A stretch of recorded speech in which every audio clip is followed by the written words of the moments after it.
அம்மா பாட்டு பாடக்கூடாதா சார் சட்டசபையில்? இல்லை, பாடலாம், நீங்கள் கூட போய் பாடலாம் சட்டசபையில்.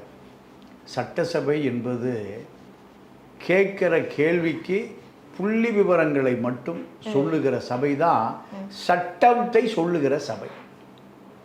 சட்ட புள்ளி விவரங்களை சொல்லுகிற சபையே தவிர சபாநாயகர் முழிக்கிறார், இவர் பாவம், அவர் கதை சொல்லுகிறார், இது அல்ல சட்டசபை. கேட்குற கேள்விக்கு பதில், சொல்லுகிற பதில் மக்களுக்கு போய் சேர வேண்டும். இதற்கு பெயர் தான் சட்டங்களை நிறைவேற்றுகிற சபை. 2 லட்சம் பேர் ஓட்டு போட்டு அனுப்பிய ஒரு உறுப்பினர் தான் ஒரு சட்டமன்ற உறுப்பினர்.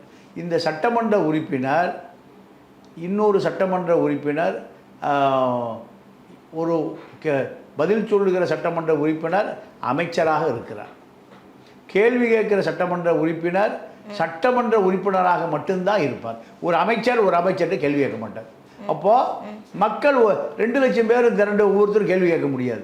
அப்போது சொல்லுகிற பதில் 2 லட்சம் பேருக்கு மட்டுமல்ல, ஏறக்குறைய 7 கோடி பேருக்கான பதில். 7 கோடி பேர் அந்த பதிலை எதிர்பார்த்து காத்திருக்கிறார்கள் என்ற குறைந்தபட்ச அறிவு வேணும். இது பதில் சொல்லுகிற நிர்மல் குமாருக்கு இல்லை. நிர்மல் குமார் கரூர் கம்பெனி என்கிற வார்த்தையை சொல்லுவதே கேட்கிற கேள்விக்கு சரியான புள்ளிவரங்களோ ஆதாரங்களோ இல்லாமல் கடைசி வரை அந்த கேள்விக்கு பதில் இல்லாமே அந்த சட்டசபை முடிஞ்சு போகுது. இது வல்ல சட்டசபை.